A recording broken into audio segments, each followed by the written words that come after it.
Hello everyone. तो चलिए आज का क्लास स्टार्ट करते हैं। और आज का क्लास है आपका एडजेक्टिव का लास्ट पार्ट। ये बिल्कुल आपका लास्ट पार्ट है, आज आखिरी पार्ट है एडजेक्टिव का। और इसमें आज के लेक्चर में आप ऐसे कुछ वर्ड्स को सीखोगे, ऐसे कुछ रूल्स को सीखोगे, कॉन्सेप्ट को सीखोगे जो लगेगा कि हाँ आपको पहले भी जानने चाहिए थे इसको, क्योंकि इसके बेस पर क्वेश्चंस पूछे भी जाते हैं। और एक बेसिक सी नॉलेज है, बहुत ईजी लेवल के कॉन्सेप्ट्स हैं। आज के सारे जितने भी कॉन्सेप्ट हैं बहुत ईजी लेवल के हैं। हो सकता है आप जानते होंगे, लेकिन इसमें थोड़े से कुछ ऐसे हैं जो बिल्कुल इंटरेस्टिंग है, ठीक है, कंफ्यूजिंग भी है, तो लोग इसमें कंफ्यूज भी करते हैं अक्सर। और किसी भी पार्ट में मैं तो बोला नहीं कि लाइक करो, शेयर करो, सब्सक्राइब करो, लेकिन आज मैं फर्स्ट में ही बोलना चाहूँगा आपसे कि इस वीडियो को लाइक ज़रूर से ज़रूर करना। और जो स्टैट्स दिखाता है, यूट्यूब का जो स्टैट्स दिखाता है वो ये दिखाता है कि ऑलमोस्ट 58% स्टूडेंट ही ऐसे हैं जो रेगुलर बेसिस पे देखते हैं और सब्सक्राइब करके रखे हैं। और बाकी लोग भी देखते हैं, लेकिन जो जितने बच जाते हैं, कितने बच गए, 42% स्टूडेंट जो हैं वो डेली बेसिस पे वीडियोस को देखते हैं लेकिन सब्सक्राइब नहीं करते। तो बताओ कैसा ग्रेटिट्यूड है आपका हमारे प्रति। जैसे हम लोग सुबह ही उठते हैं ना, तो भगवान को क्या करते हैं, ग्रेटिट्यूड की भावना से एक मंत्र का भी उच्चारण किया जाता है। अगर आप हिंदुइज्म को फॉलो करते होंगे तो आपको पता होगा, कराग्रवस्ते लक्ष्मी, कर मध्य सरस्वती, कर मूल्ये तु गोविंदा, प्रभाते कर दर्शनम। तो इस तरीके से हम लोग क्या करते हैं, एक भगवान को भी, हम लोग अपने इष्ट देव को भी क्या करते हैं, ग्रेटिट्यूड शो करते हैं। लेकिन ये 42% वाले ऐसे हैं जो रेगुलर बेसिस पे देखते हैं लेकिन सब्सक्राइब नहीं किए। तो सब्सक्राइब आप लोग ज़रूर कर लो। और सब्सक्राइब करने की बात इसलिए आपसे कही जाती है, इससे हमें एनकरेजमेंट मिलता है कि आपके लिए और भी मेहनत करूं। और दूसरी बात यह है कि आप इनक्रेज करोगे तो पीछे पीछे यूट्यूब भी इनक्रेज करता है। क्या करता है, सब्सक्रिप्शन देख करके कभी सिल्वर बटन भेजता है, कभी गोल्ड बटन भेजता है ना। तो बहुत ही अच्छा लगता है कि इंसान को अगर किसी ने उसे कोई अवार्ड दिया हो और कोई इनक्रेज करता हो। तो आपसे गुजारिश है कि आप लोग ज़रूर सब्सक्राइब करें। बिना सब्सक्राइब किए कैसे देख लेते हो आप लोग वीडियो, तो आप लोग ज़रूर करना, ठीक है, रिक्वेस्ट है आपसे। अब ज़रा बात करते हैं इसके बारे में। टेलीग्राम अगर आप यूज़ करते हो तो जाना, वहाँ पर त्रिगीतम सर्च करना, 2 ग्रुप मिलेगा आपको, एक त्रिगीतम इंग्लिश यूट्यूब चैनल और त्रिगीतम 4am क्लब। दोनों ही ज्वाइन हो सकते हो, दोनों पर डेली बेसिस पे मिलते हैं। क्विजेस देखने को, प्रैक्टिस कर सकते हो, प्रीवियस ईयर के क्वेश्चंस डेली 10 बजे वहाँ पर मॉर्निंग में, 10 बजे मॉर्निंग में डेली वहाँ पर क्विज होता है। और बीच बीच में भी दिया जाता है एनोनिमस क्विज करके। और ये जो 10 बजे होता है इसमें तो आपका नाम भी दिखेगा, आपके स्कोर भी दिखेंगे, आप कितने रैंक लाए हो सब में से, तो वो भी दिखेगा। तो आप लोग ज़रूर इसको ज्वाइन करो।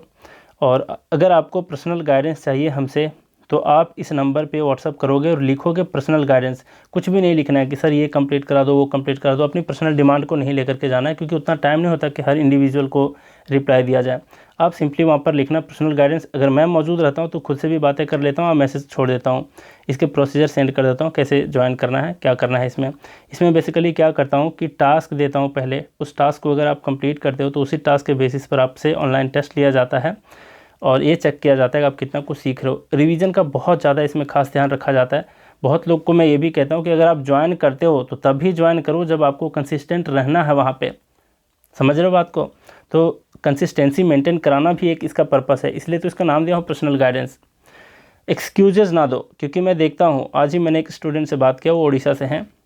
क्या करते हैं, वो एसपी बख्शी को बहुत पहले ही खरीद लिए, उसके बाद ब्लैक बुक को खरीद लिए। एसपी बख्शी को किनारे रख के वो ब्लैक बुक पढ़ रहे थे और आपको पता ही नहीं कि ब्लैक बुक आखिर है क्या, और उसमें कितने सारे बुक्स को प्रीवियस ईयर के साथ साथ और कितने अननेसेसरी वर्ड्स को वहाँ पर दिए गए हैं। आप इस तरीके से पढ़ोगे, एक भी बुक कंप्लीट नहीं करोगे। हो सकता है 6 महीने के बाद, 2 महीने के बाद किसी और भी यूट्यूब के ऐसे टीचर हैं जो क्या करेंगे, बुक को निकालते रहेंगे, आप एडवर्टाइजमेंट उसका देखते रहोगे और पता चला कि किताबों का भंडार लगा दिए हो घर में, कुछ सीखोगे नहीं। तो फिर किसी बुक को, अगर आप एक बुक को कंप्लीट नहीं करते और बार बार बुक्स को चेंज करते हो, टीचर्स को चेंज करते हो, यूट्यूब चैनल पे भटकते रहते हो, तो कभी नहीं सीख पाओगे, कभी कंप्लीट नहीं होगा आपसे और कोई एग्ज़ाम क्रैक नहीं होगा। अब जा करके पूछना, जो भी स्टूडेंट क्रैक करता है ना, उससे एक बार मिलना और पूछना कि आपका सीक्रेट क्या है, तो वो एक ही चीज़ बताएगा कि स्टडी मटेरियल को लिमिट करो, रिसोर्सेज को लिमिट करो, बहुत ज़्यादा भटकना नहीं है आपको। सिर्फ आप एक बुक हर एक सब्जेक्ट को आप कंप्लीट कर लेते हो तो कोई भी एग्ज़ाम कंप्लीट करना, क्रैक करना बहुत ही आसान होता है। तो मुझे उम्मीद है बातों को आप लोग कैच कर पा रहे होगे जो मैं बताना चाह रहा हूँ। तो यहाँ पे जाना और पर्सनल गाइडेंस टाइप करना, मैं आपको प्रोसीजर सेंड कर दूँगा। इसमें कुछ पे भी करने होते हैं क्योंकि ऑनलाइन टेस्ट क्रिएट करने में खर्चे भी आते हैं, बहुत ज़्यादा मेहनत भी है। तो चलिए हम लोग क्लास की ओर बढ़ते हैं। क्या कॉन्सेप्ट है, क्या इंटरेस्टिंग क्वेश्चंस है, वो सारे कुछ देखने वाले हैं। ठीक है, पढ़िए फर्स्ट नंबर क्वेश्चन को और बताइए क्या एरर है इसमें। यहाँ पर दिया है Gaurav is disinterested in the study of science. Gaurav जो है वो साइंस पढ़ने में डिसइंटरेस्टेड है। क्या ये करेक्ट है, क्या ये इनकरेक्ट है? अगर इनकरेक्ट है तो क्यों है, आपको बताना है। सेकंड क्वेश्चन पढ़ते हैं। यहाँ दिया है the dispute should be resolved by a uninterested जज। क्या दिक्कत है यहाँ पे, ये आपको बताना है। अब जरा बात करते हैं कॉन्सेप्ट के ऊपर, आ जाएं। चलिए देखते हैं कॉन्सेप्ट नंबर 41 क्या कह रहा है। यहाँ पर बोला है कि अनइंटरेस्टेड और डिसइंटरेस्टेड दोनों ही एडजेक्टिव हैं, लेकिन दोनों में फ़र्क है। क्या फ़र्क है? मीनिंग का फ़र्क है। अनइंटरेस्टेड का मतलब होता है लैक ऑफ इंटरेस्ट या फिर अनविलिंग। ठीक, कैसे याद रखोगे ये ज़रा देखो। इसको यह पढ़ते हैं, बेसिकली यह ही पढ़ते हैं, और यहाँ पर अनिच्छुक लिखा हुआ है जो आ से है, तो आ सिमिलर साउंड करता हुआ है, तो दोनों को याद रख सकते हो कि अनइंटरेस्टेड का मतलब है अनिच्छुक। ठीक है, जिसमें इच्छा ना हो, अनविलिंग है ना, करने की कोई मन नहीं है उनका, तो ये होता है इसका मतलब। अनइंटरेस्टेड का मतलब लैक ऑफ इंटरेस्ट, और फिर अनविलिंग जिसका मतलब होता है अनिच्छुक। ये है डिसइंटरेस्टेड जिसका मतलब होता है फ्री फ्रॉम सेल्फिश मोटिव, और फिर अनबायस्ड जिसको कहते हैं, इम्पार्शियल भी कहते हैं। मतलब ये कि निष्पक्ष हैं, पक्षपात रहित हैं, मतलब किसी के पक्षपाती नहीं करते। जैसे कुछ जज लोग होते हैं ना, वो पक्षपाती नहीं करते वहाँ पर। तो जज के लिए जैसे ऐसे वर्ड यूज़ करेंगे तो डिसइंटरेस्टेड यूज़ करेंगे। अनइंटरेस्टेड का मतलब है जो जिसको इंटरेस्ट नहीं है काम करने में, तो वही चीज़ यहाँ पर गलत करके लिखा हुआ है। अब कोई गौरव नाम का लड़का है जो साइंस पढ़ने में बिल्कुल ही क्या है, अनिच्छुक है या निष्पक्ष है। तो आप ही बताओ, कोई निष्पक्ष की बात ही नहीं है यहाँ पे, है ना, किसी से भेदभाव वहाँ पर करने का सवाल ही नहीं है। तो जाहिर सी बात है कि यहाँ डिसइंटरेस्टेड नहीं होगा, क्या होगा, अनिच्छुक होगा। अनिच्छुक, अनिच्छुक का मतलब क्या, अनइंटरेस्टेड। तो डिस को काट करके यहाँ पर अनइंटरेस्टेड कर दो। Gaurav is uninterested in the study of science. तो इसको ध्यान में रखने की कोशिश करना कि अनइंटरेस्टेड का मतलब अनिच्छुक होता है और डिसइंटरेस्टेड का मतलब अनबायस्ड होता है, पक्षपात रहित होता है। ठीक, देख लो सेकंड नंबर। यहाँ पर बोला है द डिस्प्यूट, जो भी मनमुटाव है, जो भी डिस्प्यूट है, झगड़े हैं, शुड बी रिजॉल्व, वो सॉल्व होने चाहिए किसके थ्रू, बाय अ अनइंटरेस्टेड जज।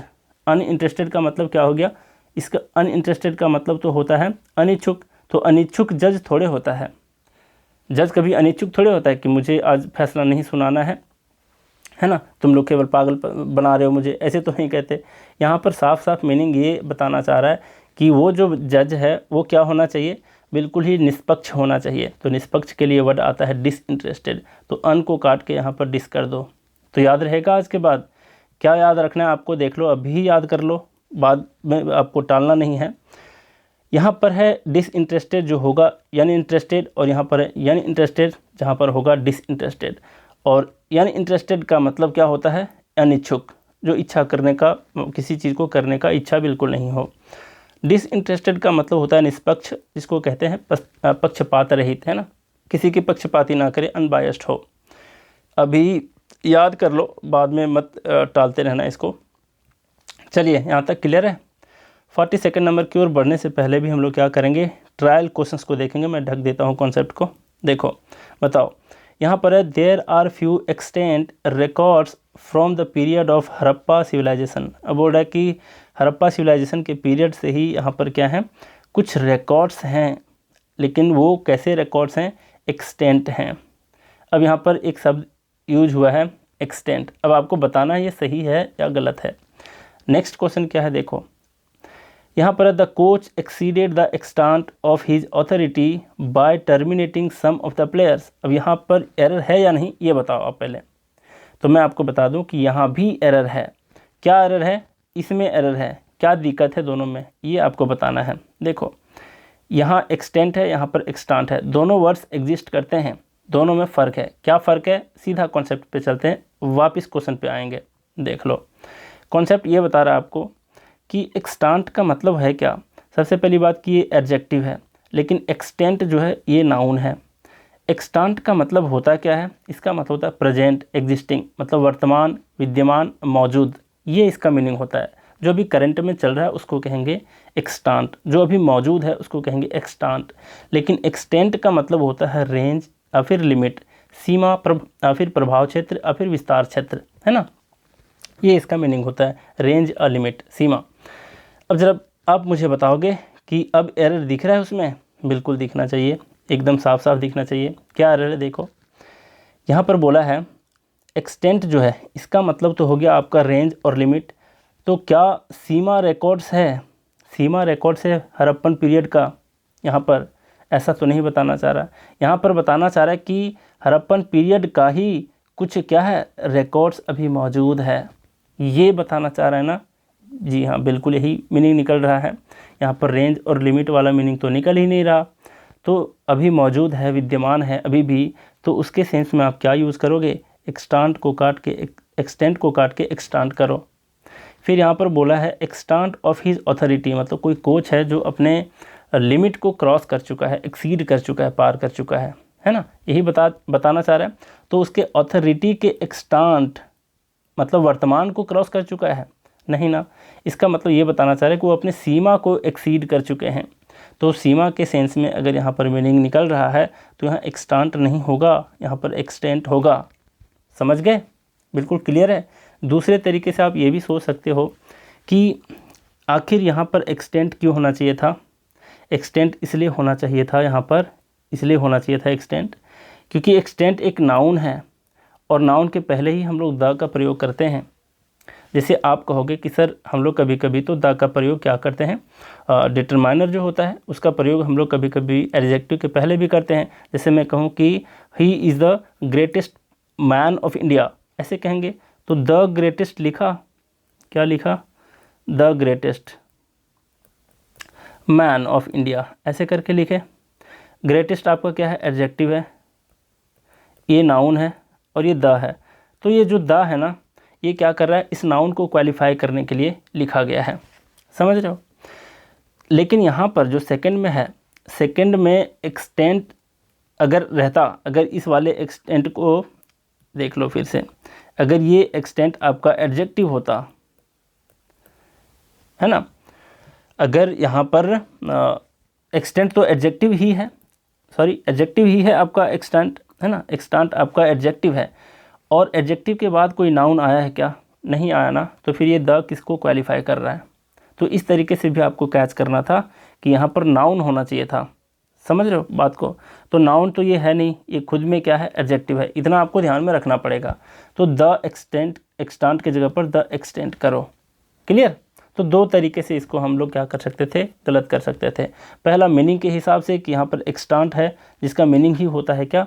इसका मीनिंग होता है वर्तमान और मौजूद, और कोई कोच अपने मौजूद को एक्सीड नहीं करता, वो एक्सीड करता है अपनी सीमा को, है ना, किसी उसके पावर की सीमा को करता है। तो उस सीमा के सेंस में एक्सटेंट लिखो, पहला मीनिंग के लिए। दूसरा कि यहाँ पर ये नाउन है, तभी तो यहाँ पर द आया है ना, और अगर नाउन है तो एक्सटेंट करो इसको, क्योंकि एक्सटेंट होता है नाउन। फिर इसको भी आप लोग समझ गए कि रिकॉर्ड्स है, रिकॉर्ड्स को क्या करेगा? कोई एडजेक्टिव क्वालिफाई करेगा, क्योंकि ये प्लूरल में है, तो ऐसे भी कैच कर सकते हो कि प्लूरल में नाउन को ही हम लोग सिंगुलर प्लूरल करते हैं, ठीक है। तो यहाँ पर क्या होगा? ये नाउन है और नाउन को क्वालिफाई करेगा कोई एडजेक्टिव, और एडजेक्टिव आपका क्या है? एक्सटेंट है। एक्सटेंट है मतलब यहाँ पर एक्सटेंट करो, ठीक है। तो दोनों तरीके से, मीनिंग के तरीके से और एक ग्रामर के तरीके से भी इसको हम लोग क्या कर सकते हैं? इसको हम लोग गलत ठहरा सकते हैं। तो क्लियर यहाँ तक? चलिए समझ गए ये भी। अब आगे बढ़ते हैं। देखो ट्रायल क्वेश्चंस फिर से देखो, कॉन्सेप्ट नंबर 43 के ट्रायल क्वेश्चंस क्या है देखो। यहाँ पर बोला है there is an exceptionable student in maths in my class. अब कोई स्टूडेंट एक्सेप्शनेबल है, क्या एरर है ये आपको बताना है। नेक्स्ट है आपका the seafood dishes at my favourite restaurant are exceptionable. यहाँ भी एक्सेप्शनेबल का ही यूज हुआ है, क्या एरर है ये आपको बताना है।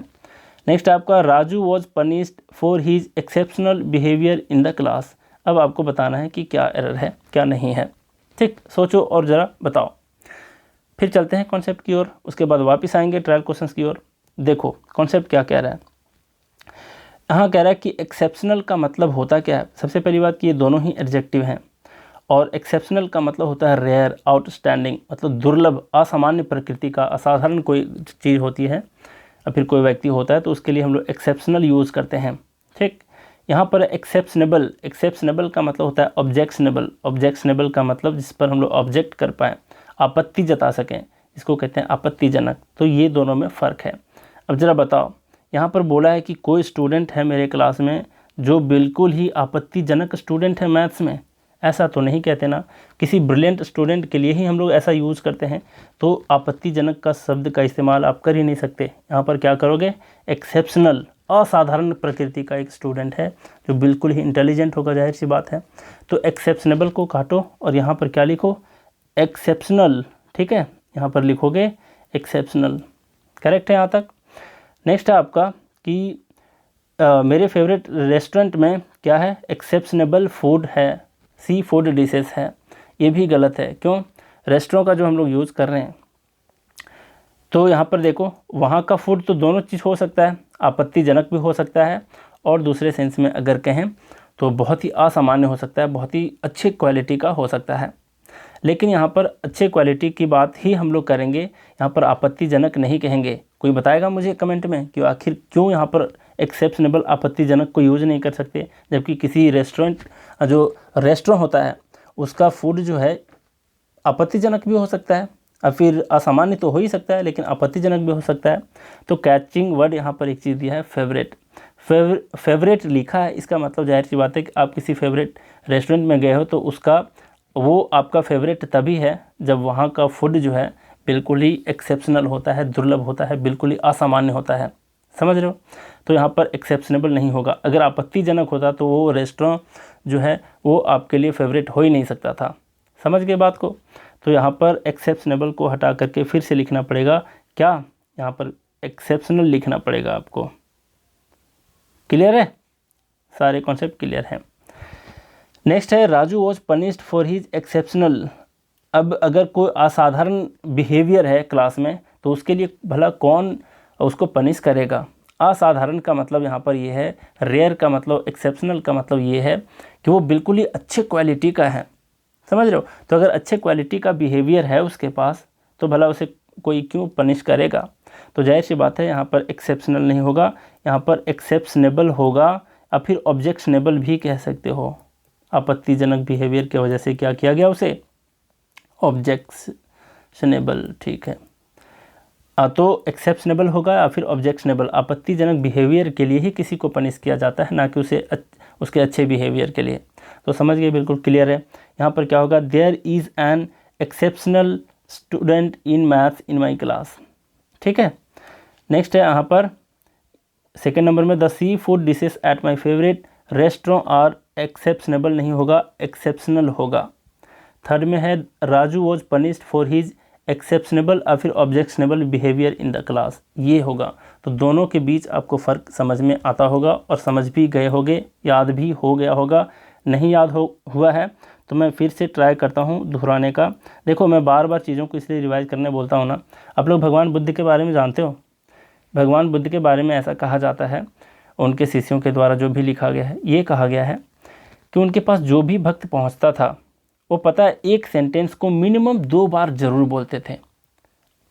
जब आप सामान्य व्यक्ति से किसी से मिलते हैं या फिर किसी टीचर से भी मिलते हैं तो आपको पता चलता होगा कि वो किसी भी बात को एक बार बोलते हैं, है ना। और बहुत हड़बड़ी में हो तो वो भी आधे अधूरे बोलते हैं। लेकिन इतने काम होकर के, इतने शांत होकर के भगवान बुद्ध क्या करते थे, मिनिमम 2 बार बोलते थे। मतलब एक सेंटेंस को कई बार वो 3-4 बार भी बोला करते थे। तो पता है क्यों बोला करते थे, इसके पीछे के लॉजिक आप लोग गेस करो। ठीक है, उतना समझदार आप लोग खुद ही हो। तो इसलिए मैं चाहता हूँ कि आपके दिमाग में भी कुछ अंदर तक घुसे, इसलिए कई बार चीज़ों को मैं दोहरा दिया करता हूँ और हर एक वीडियो में भी ऑलमोस्ट बोला ही हूँ कि रिवीजन इज़ द की मंत्र of success. The more you practice, the more you sweat in practice, the less you bleed in battle, हमेशा बोलता हूँ। तो कोशिश करो कि बार बार चीज़ों को रिवाइज करो। और मैं तो रिवीजन के लिए हूँ और जो पर्सनल गाइडेंस देता हूँ उसमें भी अच्छा खासा ध्यान होता है रिवीजन का। ठीक, तो यहाँ पर समझ गए। फिर से रिवाइज कर दूं कि एक्सेप्शनल का मतलब होता है पॉजिटिव सेंस में, किसी का असाधारण अगर गुण है तो उसके भी सेंस में एक्सेप्शनल का यूज़ करते हैं। इसका मीनिंग होता है दुर्लभ, रेयर, आउटस्टैंडिंग, ये सारे इसके मीनिंग होते हैं असामान्य, असाधारण करके। एक्सेप्शनेबल का मतलब होता है ऑब्जेक्शनेबल, जिसका मतलब आपत्तिजनक होता है। क्लियर है यहाँ तक। अब जरा बात करते हैं नेक्स्ट ट्रायल क्वेश्चंस की ओर। देखो यहाँ पर क्या है, ट्राई करो। यहाँ पर दिया है first question, I met her husband, देखो करेक्ट भी हो सकते हैं सेंटेंस, आपको दिमाग लगाना है थोड़ा सा। I met her husband who was 6 feet high, क्या एरर है क्या नहीं है ये आप चेक करो इसके अंदर। नेक्स्ट आपका my house is taller then this tree, क्या एरर है ये आप बताओ। और बहुत ही इंटरेस्टिंग है ये, देखो कैसे इंटरेस्टिंग है ये मैं आपको बताता हूँ। चलिए आप लोग ट्राई कर लिए होंगे है ना, पॉज करके। अब जब मैं इसका बताता हूँ कॉन्सेप्ट क्या है, देखो यहाँ पर कॉन्सेप्ट ये कह रहा है कि टॉल, शॉर्ट और हाई और लो में क्या फ़र्क है, इन दोनों वर्ड्स में टॉल और हाई में क्या फ़र्क होता है ये यहाँ पर बताने की कोशिश है। सबसे पहली बात कि कोई भी थिन ऑब्जेक्ट है, कोई थिन पर्सन है, कोई वर्टिकल ऑब्जेक्ट है ना, जो बिल्कुल सीध में खड़ा है, समझ रहे हो ऐसे करके, तो इस तरीके से अगर कोई है तो उसके लिए हम लोग टॉल का यूज़ करते हैं। तो जाहिर सी बात है, अच्छा क्वेश्चन पे बाद में आएंगे, पहले समझ लो।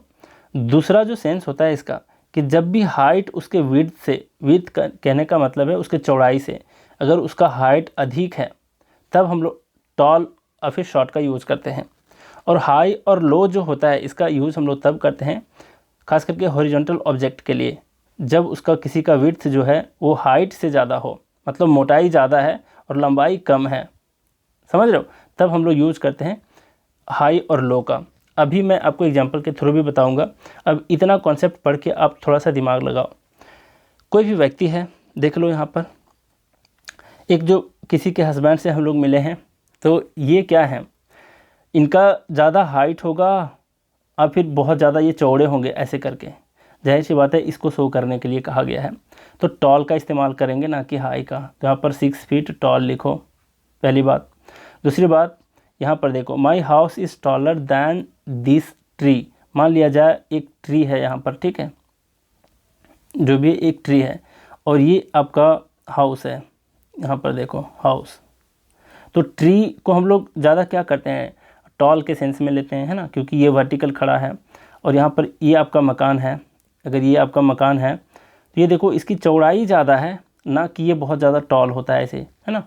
कोई ट्री के जैसा वो टॉल नहीं होता, कोई व्यक्ति के जैसा थिन नहीं होता।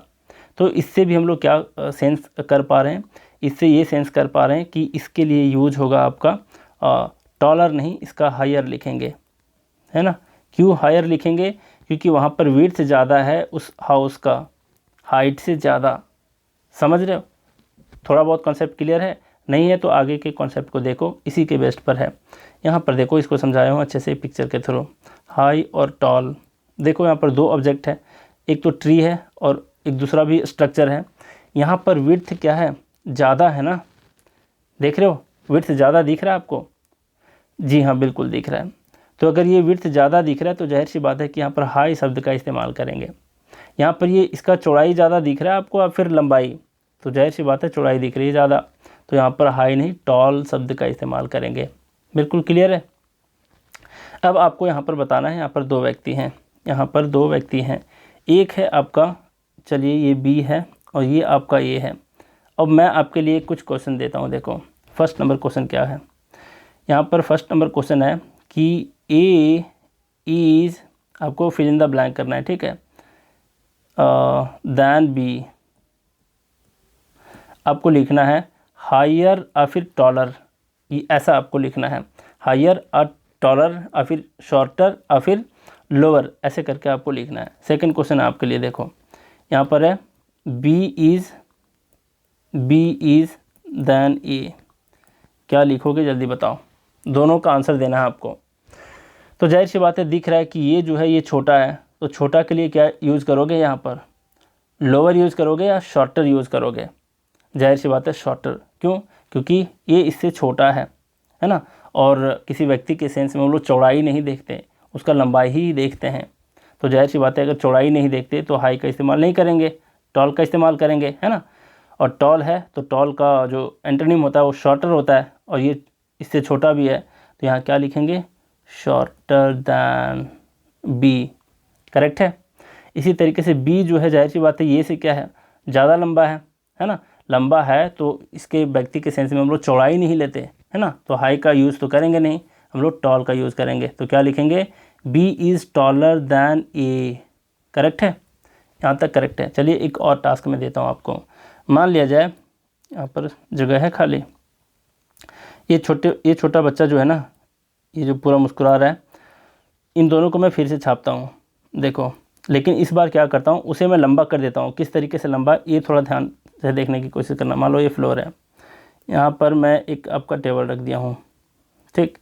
और यहाँ पर उस छोटे बच्चे को क्या किया हूँ, यहाँ पर इस छोटे बच्चे को यहाँ पर खड़ा कर दिया हूँ, ठीक। और ये जो इसके बगल में था, अभी भी ये ए वाला व्यक्ति है और ये बी वाला व्यक्ति है, ठीक है। ये जो व्यक्ति है ये जो व्यक्ति है अभी भी क्या है आपका, 4 हाथ कर दिया हूँ ना, कोई दिक्कत नहीं। देखो अब ये इस फ्लोर पे खड़ा है, अब इसको मैं किसी क्या क्यों टेबल पे खड़ा कर दिया हूँ। अब मुझे आप क्वेश्चन बताओ, आंसर बताओ। सबसे पहली बात कि एक बुक है रेमंड मर्फी की, लिख देता हूँ यहाँ पर, इंटरेस्टेड होगे तो पढ़ सकते हो। रेमंड मर्फी की बुक आती है, उस बुक में पिक्चर के थ्रू ही बहुत ज़्यादा प्रैक्टिस करवाया है, बहुत ज़्यादा प्रैक्टिस है उसमें क्वेश्चंस का। तो लेकिन इंग्लिश में है, और अगर आप लोग समझ पाते हो, अगर कभी फुर्सत मिलता है तो इस बुक को भी आप लोग चेक कर सकते हो, है ना। ज़रूरी नहीं है आपके कंपटीशन के लिए, लेकिन हाँ कभी इस बुक को ज़रूर देखना, एग्ज़ाम क्रैक करने के बाद ही भले, लेकिन देखना ज़रूर। तो पिक्चर के थ्रू बहुत कुछ समझाया हुआ है, तो मैं यहाँ पर समझाने की कोशिश कर रहा हूँ। अब आप बताओ, यहाँ पर फिर से मैं वही एग्जाम्पल देता हूँ। फर्स्ट नंबर क्वेश्चन है A is than B. Second number है आपका B is than A. Try करो भाई, क्या है आंसर, क्या लिखोगे फर्स्ट में। ए जो है तो ये तो ज़्यादा लंबा हो गया ना, अभी क्या लिखोगे, टॉलर। जो ज़्यादा लंबा है उसके लिए टॉलर यूज़ करेंगे, लेकिन नहीं करेंगे यूज़। क्यों, क्योंकि यहाँ पर आपको हायर यूज़ करना पड़ेगा, क्योंकि इसका पोजीशन जो है ना ये भी हायर है इससे, समझ रहे हो। पोजीशन मतलब फ्लोर की बात कर रहा हूँ, फ्लोर से देख रहे हैं ना, कि इसका हाइट को, इसका जो पर्सनल डायमेंशन है ना, पर्सनल जो इसका हाइट है उससे नहीं देख रहे।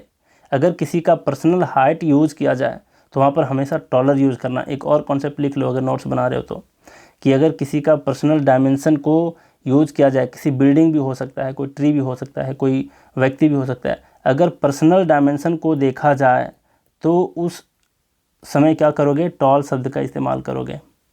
और ग्राउंड से अगर किसी को कंपेयर कर रहे होते हैं, ग्राउंड से, इस फ्लोर से अगर कंपेयर कर रहे होते हैं तो वहाँ पर हाई शब्द का इस्तेमाल करोगे। और इसका ऑपोजिट का भी सेम कॉन्सेप्ट है, टॉल का ऑपोजिट क्या होता है, शॉर्ट होता है, और हाई का लो होता है, ऐसे यूज़ करोगे।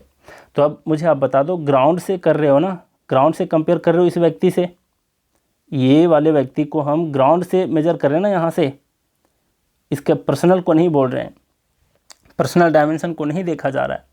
तो अगर ग्राउंड से कर रहे हो तो जाहिर सी बात है कि हाँ क्या लिखेंगे, A is taller than B नहीं लिखेंगे, लिखेंगे A is higher than B. Clear है। इसी तरीके से बी जो है, भले ही अभी ये छोटा नज़र आ रहा है, लेकिन हम इसके ग्राउंड से देख रहे हैं इसको, अगर ग्राउंड से देख रहे हैं तो क्या लिखेंगे, बी इज़ लोअर देन ए।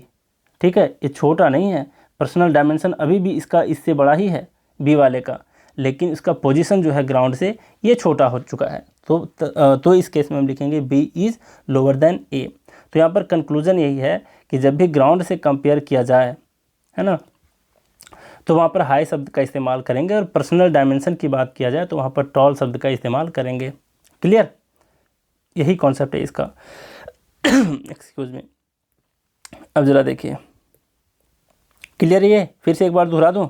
यहाँ पर होगा I met her husband who was 6 feet tall, ना कि हाई। ठीक है, हाई हम चौड़ाई के लिए करते हैं और लंबाई के लिए क्या करते हैं, टॉल शब्द का इस्तेमाल करते हैं, तो यहाँ टॉल होगा। फिर my house is taller then this tree. Tree जो होता है थीन शेप में ऐसे होता है, लेकिन हाउस जो होता है ये चौड़े सेंस में होता है, इस तरीके से, है ना, चौड़े सेंस में होता है। तो इसके लिए हम लोग क्या करेंगे, हाई शब्द का इस्तेमाल करेंगे। और इस पिक्चर को भी ध्यान में आप रख सकते हो, जो ये पिक्चर समझाने की कोशिश कर रहा हूँ। ठीक है, सेकंड कॉन्सेप्ट इसी से रिलेटेड ये वाला बता दिया, ग्राउंड से कैसे करेंगे, पर्सनल डायमेंशन से कैसे करेंगे। तो यहाँ पर ध्यान दो कि वर्टिकल और थिन ऑब्जेक्ट के लिए हम टॉल और शॉर्ट का इस्तेमाल करते हैं जब हाइट उसका विड्थ से ज़्यादा हो, और हाई और लो का शब्द का कब इस्तेमाल करते हैं, हॉरिजॉन्टल ऑब्जेक्ट के लिए। जैसे ये देखो, ये हॉरिजॉन्टल ऑब्जेक्ट है ना, ये जो है ये हॉरिजॉन्टल है। हॉरिजॉन्टल मतलब इस तरीके से इसका विड्थ बड़ा है, और वर्टिकल बोलते हैं जिसका हाइट इस तरीके से बड़ा हो, समझ रहे हो। तो ये कहने का सेंस है। तो बिल्कुल यहाँ तक क्लियर है। चलिए आखिरी कॉन्सेप्ट है आपका 45 नंबर क्वेश्चन। यहाँ पर देखो बहुत ही कन्फ्यूजिंग है, बहुत लोग इसके बारे में नहीं समझते, तो मैं आपको यहाँ पर क्लियर कर देना चाहता हूँ। देख लो यहाँ पर है सूरज कुंड मेला इज़, सूरज कुंड मेला जो है ये भी फेमस है लेकिन वर्ल्ड वाइड नहीं है। और इसकी भी खासियत है एक चीज़, सूरज कुंड मेला और कई जगह पर लगते हैं सेम नाम से, लेकिन जो हमारे एरिया में है ये काफ़ी ज़्यादा फेमस इसलिए है क्योंकि एशिया का सबसे ज़्यादा जो गर्म जल कुंड है यही है। अब ज़रा देखिए यहाँ दिया Surajkund Mela is known among foreign tourist, यहाँ पर लेस नोन और फिर लेसर नोन, आपको बताना है आंसर क्या होगा। ठीक, नेक्स्ट आपका यहाँ पर देख लो क्या है। सेकंड नंबर है Suraj Kund Mela is known then Sonpur मेला, यहाँ पर दिया है सोनपुर मेला से कंपेयर किया है सूरज कुंड मेला को, क्या होगा लेस होगा या लेसर होगा, यहाँ पर छूट गया है, क्या होगा आंसर में ये बता दो आप लोग। चलें अब हम लोग कॉन्सेप्ट की तरफ देखते हैं कॉन्सेप्ट क्या कह रहा है। यही सब टाइप करना मुझे थोड़ा सा मुश्किल लगता है, लेकिन कई सारे स्टूडेंट का रिक्वेस्ट आता है नहीं सर आप टाइप करके भी लिखा करो भले ही टाइम लगे, तो थोड़ा सा मुझे ज़्यादा टाइम लग जाता है इसमें। देख लो यहाँ पर है लेस को कंपैरिजन के लिए यूज़ करते हैं। सबसे पहली बात ये समझ लो कि लेस और लेसर जो है ना दोनों ही लिटल का, लिटल जो एक शब्द है आपका, इसका क्या है कंपैरेटिव डिग्री है, दोनों ही लेस भी और लेसर भी। और मैं स्टार्टिंग में ही बता दिया था कि इस वर्ड के ऊपर मैं डिस्कस करने वाला हूँ, है ना। तो लिटल का दोनों ही कंपैरेटिव डिग्री है। अब क्या है कि लेस जो वर्ड है इसको हम कंपेयर करने के लिए इस्तेमाल करते हैं, लेकिन लेसर का यूज हम कंपैरिजन के लिए नहीं करते। फर्स्ट पॉइंट क्या बताया, लेस को कंपैरिजन के लिए बताते हैं, लेसर को कंपैरिजन के लिए नहीं बताते। लेस को अगर कंपैरिजन के लिए बताते हैं तो जाहिर सी बात है इसके बाद हम लोग दैन का इस्तेमाल करेंगे, लेसर का इस्तेमाल हम लोग कंपैरिजन के लिए नहीं करते तो इसके बाद हम लोग दैन शब्द का इस्तेमाल नहीं करेंगे।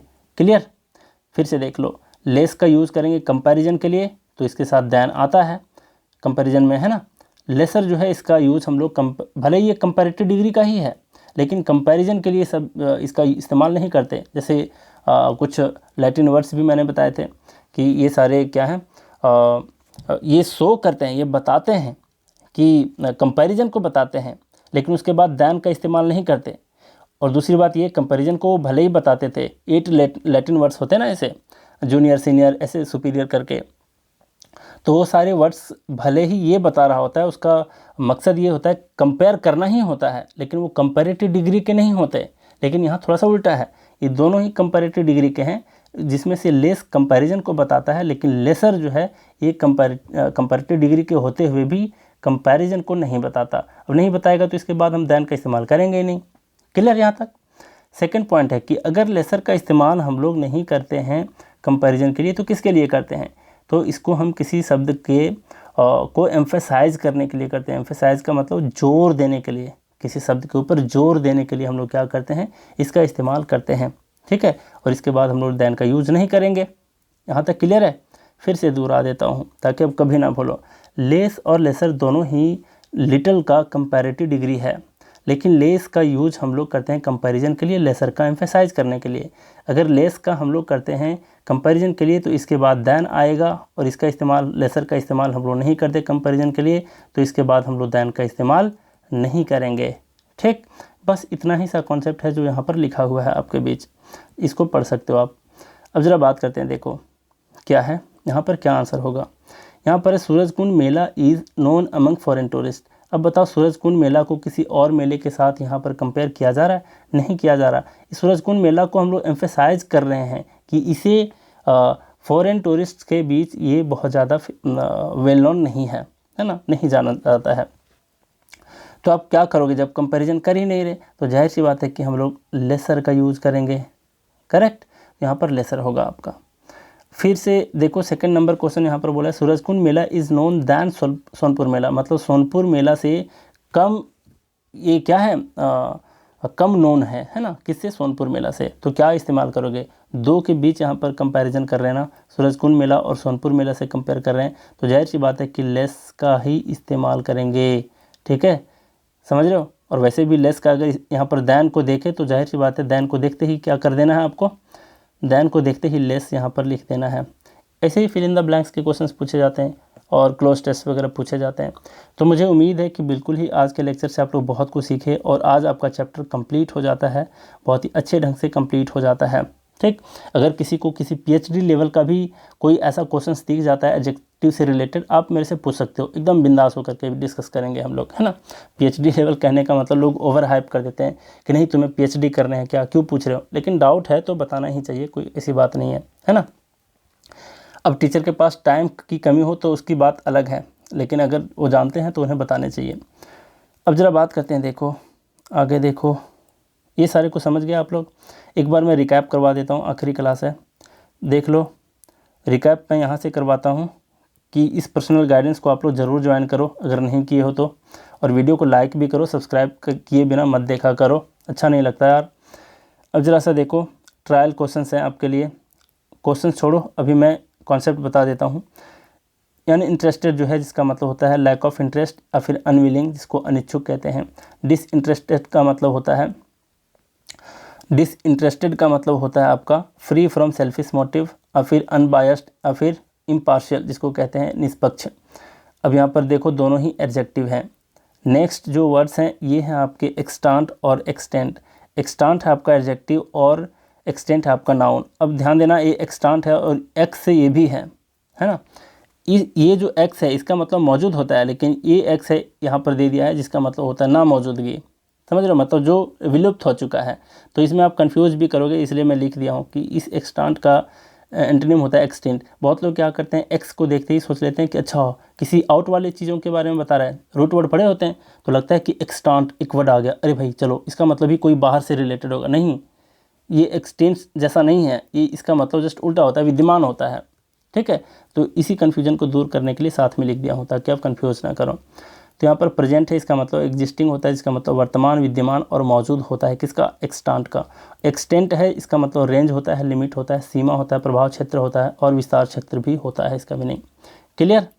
अब यहाँ पर देख लो, नेक्स्ट है आपका एक्सेप्शनल। एक्सेप्शनल का मतलब होता है, दोनों ही एडजेक्टिव हैं, और एक्सेप्शनल का मतलब रेयर होता है, आउटस्टैंडिंग होता है, किसी के अच्छे गुणों के लिए हम लोग ये शब्द का इस्तेमाल करते हैं।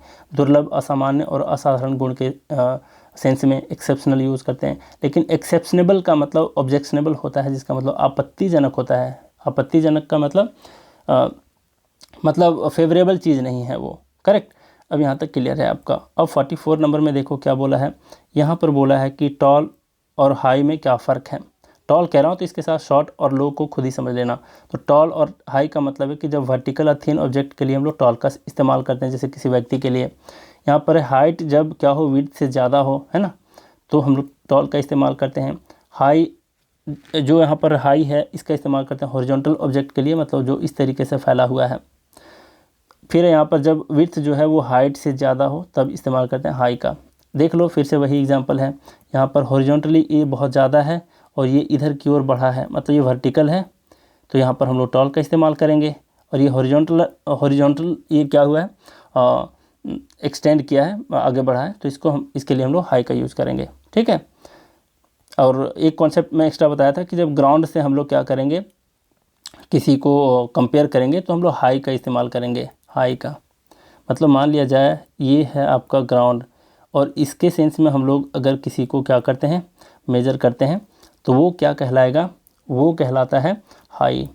ठीक। और अगर किसी के पर्सनल डायमेंशन को लेकर के, जैसे बच्चा को मैंने टेबल पे खड़ा कर दिया था, है ना, तब और फिर भी इन दोनों को कंपेयर कर रहे थे हम लोग फ्लोर से, मतलब ग्राउंड से, तब हम लोग इस्तेमाल कर रहे थे हायर और लोअर का। लेकिन अगर सिंपल इसके हाइट को लेकर के और इसके हाइट को लेकर के कंपेयर करने को कहा जाता तो हम लोग टॉल शब्द का इस्तेमाल करते हैं। तो कहने का मतलब है कि किसी के पर्सनल डायमेंशन को लेकर के अगर कहा जाता कि सिर्फ इतना ही मेज़र करना है तो टॉल और शॉर्ट का इस्तेमाल करेंगे। ठीक। अगर इसको हम लोग यहाँ से मेज़र करते, है ना, ये व्यक्ति यहाँ तक खड़ा होता है, यहाँ तक, और ये फ्लोर रहता, ग्राउंड रहता, तो हम लोग यहाँ से अगर मेज़र करते तो हम लोग हाई शब्द का इस्तेमाल करेंगे। मुझे उम्मीद है आप लोग बिल्कुल क्लियर होगा ये कॉन्सेप्ट। अब लास्ट कॉन्सेप्ट था कि लेस और लेसर के बीच क्या फ़र्क है। तो लेस जो है और लेसर जो है दोनों ही कंपैरेटिव डिग्री है लिटिल का, लेकिन जो लेस है, लेस को हम लोग यूज़ करते हैं कंपैरिजन के लिए, और कंपैरिजन के लिए यूज़ करते हैं तो दैन का इस्तेमाल होगा। लेसर को हम लोग एम्फेसाइज करने के लिए इस्तेमाल करते हैं और कंपैरिजन के लिए नहीं करते तो दैन शब्द का इस्तेमाल नहीं करेंगे। बिल्कुल क्लियर। तो चलिए आज भी बहुत कॉन्सेप्ट आप लोग सीखे। एकदम ग्रैटिट्यूड आपको ज़रूर शो करना है, लाइक करके कमेंट भी किया करो कभी कभी, एनकरेज करने के लिए सही कि सर चलो मुझे अच्छा लगा, बहुत अच्छे कॉन्सेप्ट को मैं सीख रहा हूँ, है ना। तो एनकरेज करने के लिए सही, लेकिन आप लोग कमेंट कभी कभी कर दिया करो। तो चलिए बहुत कुछ सीखे आज का क्लास हम लोग यहीं रैप अप करते हैं। Thank you very much.